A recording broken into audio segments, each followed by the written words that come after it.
I believe that delivering your clients the best results should be your primary focus at all times, no matter if you're a coach, consultant, or agency owner, especially in your first few years in the game, because that's what's actually going to give you the foundation, the authority, the social proof, and everything that you need that's going to amplify whatever you do from here on out. So in this video, I want to show you guys some mechanisms that you can implement to get better client results, build a better product, and also reveal my approach to how I build my product, how I'm able to get killer client results, and how you can hopefully do so too after watching this video. In this video, I will give you 2 mental models that will allow you to build a better product, aka win in the long run. And these 2 mental models are the growth formula, which I'll show you in a second, and then the iteration cycle. And I don't want to waste any time, so let's get straight into it with the growth formula, okay? So the sole goal of a great product is for it to allow your clients to experience as much growth as possible, as fast as possible. And the growth formula basically explains how growth occurs, okay? And growth is basically the rate of learning multiplied by the rate of change. So what we want to do with our product is increase both of these variables as much as we can. And the rate of learning is what comes from things like courses, information, coaching. It's everything to do with information, it's everything to do with learning, okay? And then the rate of change is actually the done for you implementation part, the accountability part, anything that makes your client change or that makes change more likely to happen. And what I've realized is that if most of the people in your program don't see the results that they're after, it's because of one of these 2 things, okay? It's either that the rate of change is too low or non-existent, or the rate of learning is too low or it's non-existent. For example, if we apply this to coaching, the reason why most coaches don't get their client results is because they focus too heavily on the rate of learning and too little on the rate of change. Okay, so like I can give my clients all of the information that they need, but if I don't keep them accountable, that information means absolutely nothing. Okay, because they're not going to experience any result because the rate of change, it just isn't there. And the reason most agencies don't get their clients results is because they focus too heavily on the rate of change, but too little on the rate of learning.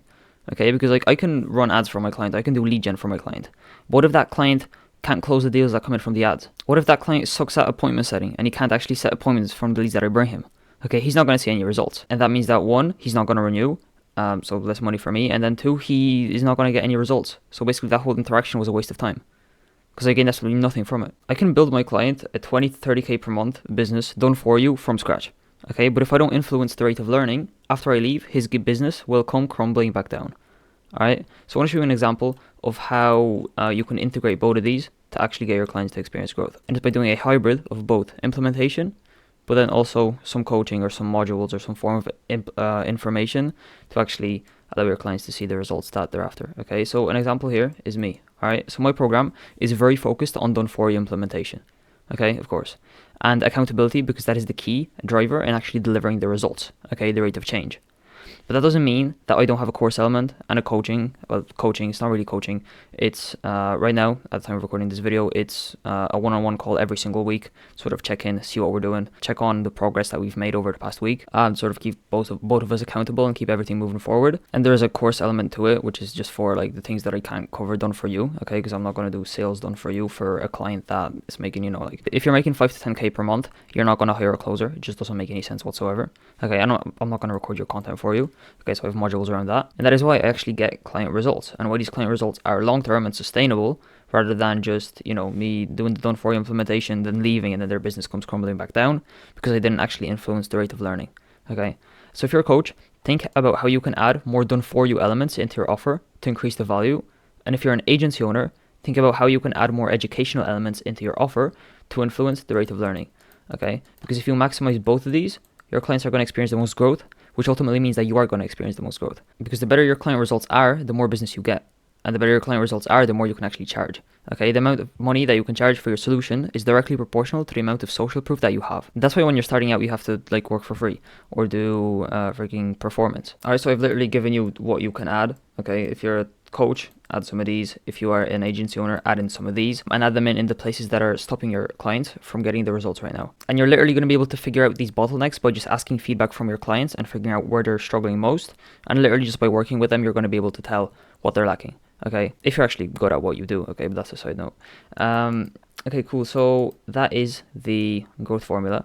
Okay, you want to influence both the rate of learning and the rate of change. And then the second variable or system or mental model that you can implement to build your product and to get better client results is the iteration cycle.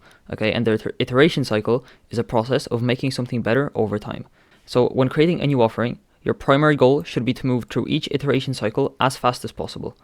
Okay, because the first initial product that you put out into the marketplace, it's not going to be the best product. Okay, like if you've never fulfilled on an offer before, your product won't be perfect. Okay, so what you got to do is you've got to build the minimum viable product, okay, and then build as you go. That is the only way to go around it, okay? Because the way that I actually build a good product is with experience, and it's with going through these iteration cycles that come from, as I want to show you, getting feedback from your customers, identifying, and then just testing. Your product shouldn't be something that you build just once. Let's say you spend like a day on your product and then you just leave it. Your product should improve with every new client that you get and with every bit of experience in the marketplace that you get. So the iteration cycle is based on something that is called the scientific method. Okay, and I'm going to walk you through that right now, which is something that you can literally implement from today if you already have clients. But even if you don't have clients, it's going to be something that you can implement from today to actually start improving your product, okay? Okay, so the iteration cycle starts with getting some form of feedback, okay? And this can be literally just asking your clients, like, are they happy? What could I add? Just literally asking them for feedback, because they are going to be the ones that are going to know what is going to make the biggest difference if you add it into your program or into your product or into your service. And if you don't have clients right now, just before you get into actually iterating the product, what you need to do is you need to build the minimum viable product, and then just put that out into the marketplace, start working for free, start working on performance to get your first few clients. And then once you have your first few clients, okay, so you have clients, you're going to, improve your product, you're going to get some results, and that's going to feed into getting more clients and getting more feedback. Okay, so this is clients, but this is also feedback. When you get more feedback, you get more results, aka you build a better product. And when you get a better product, you get more clients, you get more feedback, and it turns into a self-reinforcing feedback loop. Okay, so that is why your primary goal is just to get a couple of clients so that you can actually start making decisions based off of the feedback that you get from your actual customers instead of based on your assumptions of what you think the market wants. Okay, so then from that feedback, we're just looking at the data. Okay, so if you're tracking data, which if you're a coach, you may not be, but me as in the agency owner, as somebody that is done for you for my clients, I'm tracking every little piece of data. Okay. And that helps me know if we're on KPI. And then if we're not on KPI, that helps me know what I actually need to change and what I actually need to improve for us to get onto KPI. Okay? Because if I'm tracking all these metrics in, let's say, client acquisition, then I know which part of it isn't working as well as it should be. And that means that I know that my product is deficient in that one department and that I need to improve it in that one department. Okay? Whether that's through courses or just adding some more done for you stuff, or doing consulting based on the thing that's not working as well as it should be. Okay, so once you actually get feedback and you find something that isn't working as well as it should be, then you got to identify something that you need to improve. Okay, so your customers are going to tell you what's working, what's not working. You're going to see by the data, and then you actually have to identify what that bottleneck is. Okay, which is why tracking and collecting data is so important. Okay, let's say one of your clients is getting great results, but another one isn't. Okay, you can literally ask yourself why client 1 is getting the best results, why client 3 isn't. Okay, and once again, this is way easier once you actually have the right data. Okay, once you have that, it shouldn't be too hard to determine why one of your clients is winning, why the other one isn't. And then you can actually solve that bottleneck to make client 1 win, or you're going to figure out that he wasn't a good fit for the program. But either way, the problem is going to be solved because more of your clients are actually going to start to win. So once you now have something that you need to improve, you want to design an experiment or form a hypothesis around what do you think is going to actually fix this issue. So let's say one of my clients is struggling with appointment setting, okay? And let's say my product was shit to the point where I didn't have anything on appointment setting in my product, okay? What I could start with is I could start with building out a course on appointment setting, okay? And see, that's my hypothesis, and then I want to conduct the experiment and see if that actually fixed the bottleneck, which was him not setting appointments on KPI. Okay, if that didn't fix the problem, then I can consult him on it, consulting, right? And then I'm going to conduct the experiment, and I'm going to see if that actually fixed the bottleneck, right? And then I'm going to get more feedback from that customer if that bottleneck was actually fixed. I'm going to look at the data, and I'm going to know if that bottleneck was actually fixed. And then we're just going to continue improving from there. If somehow this client is still struggling to do appointment setting, then that means that either I didn't do a good job on the course and on the consulting, or I took a wrong client that I actually can't get results for, okay, which is the worst thing you can possibly do. Or the last, sort of resort is actually doing it done for you, okay, so like hiring something like an appointment setter, okay, which is cool and everything. However, it's going to be difficult if you're doing, let's say, inbound, and the appointment setter isn't going to have enough volume. It's going to be almost impossible to actually, sign a setter that's going to be good for the amount of volume that you're currently getting. And the way you build the best product is by continuously going through this cycle. Okay, this is starting to become a mess. I'm going to use black. Okay, you continuously go through this cycle. Okay, until your product is the best in the game. And then once your product is the best in the game, you keep going through this cycle. The more feedback you can collect from your customers and the more data you can collect, the better your product will be, assuming that you actually act on that data. Which, going back to this feedback loop, means that your primary focus should be to get these clients. Okay, and then once you get these clients, it should be to get as much feedback from them as possible to improve your product as much as possible. And whoever moves through this process the fastest will ultimately end up with having the best product on the market. Okay, and it's unreasonable to think that you're going to get it right the first time.